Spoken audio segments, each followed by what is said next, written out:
안녕하세요. 정리하는 남자입니다. 지금 현재 야후 사이트에서 핫 이슈가 무엇인지 알아보시면 텍사스 로스트, 텍사스주 소송이 검색어 1등을 차지했는데요. 도대체 텍사스주 소송은 무엇인지, 텍사스주 소송에 대해서 알아보겠습니다.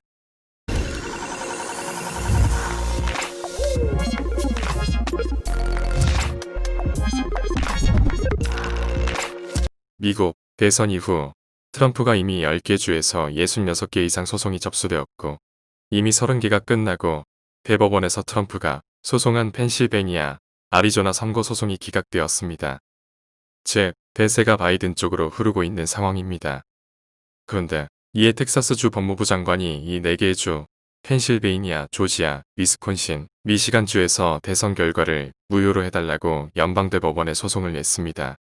미국 법에 따르면 주와 주의 싸움은 대법원으로 넘어가게 되고 대법원에서는 12월 10일까지 4개 주에서 답변을 달라고 통보했고 이후 대법원에서 이 소송에 대해서 결정을 내립니다.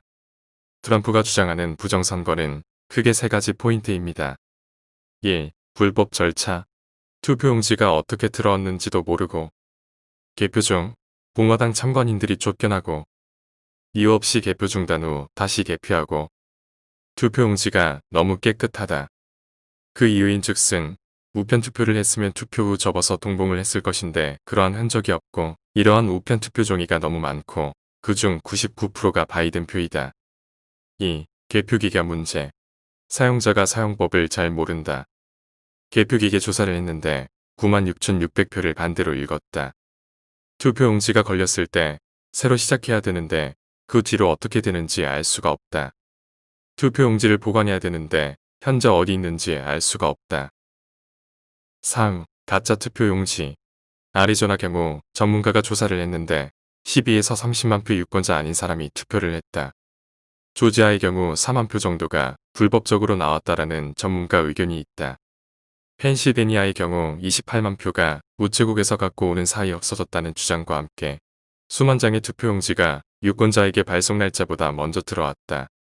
예를 들면 투표용지 발송 날짜가 11월 1일인데 투표용지가 10월 말일에 벌써 들어왔다는 것이죠. 이러한 내용으로 부정투표를 주장하면서 대법원에 소송을 낸 것입니다. 자, 그럼 이후 어떻게 되느냐?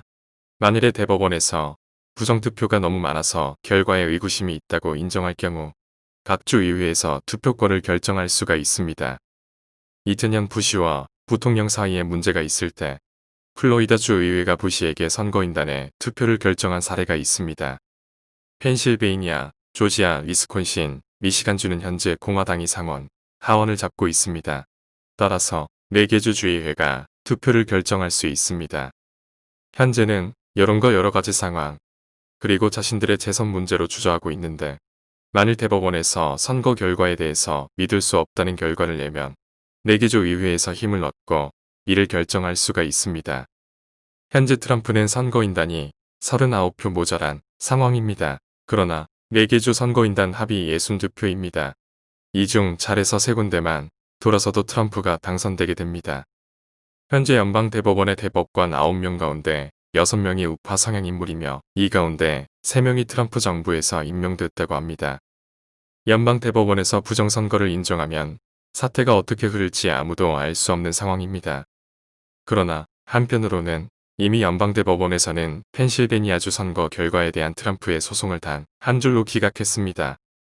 미국 언론은 부가 설명 없는 이날의 기각 판단을 대법원이 사실상 트럼프 대통령의 소송전에 개입하지 않겠다는 의지를 보인 것으로 해석했다고 합니다. 2020년 12월 11일 현재 텍사스주 소송에 해당하는 펜실베이니아 등 4개 주가 해당 소송이 주의 독립성을 해치고 있다고 강하게 비판하며 기각을 요청하는 변론서를 연방대법원에 제출했다고 합니다. 펜실베이니아주 조시 샤피로 법무장관은 이날 대법원에 제출한 변론서에서 텍사스주 소송은 법적으로 용납이 안 되기에 변명의 여지가 없고 헌법에 따른 민주주의 원칙에 대한 모욕이라고 비난했다고 하네요. 미시간주 법무장관 또한 미시간의 선거는 끝났다며 텍사스는 이 문제의 이방인으로 그 주장이 받아들여져선 안 된다고 말했다고 하네요. 결국 결론은 연방대법원으로 가게 되었는데요. 아마도 소송 자체를 기각할 확률이 높지만 과연 결과는 어떻게 될까요? 과연 텍사스주 소송이 어떠한 결론이 날지 기대됩니다.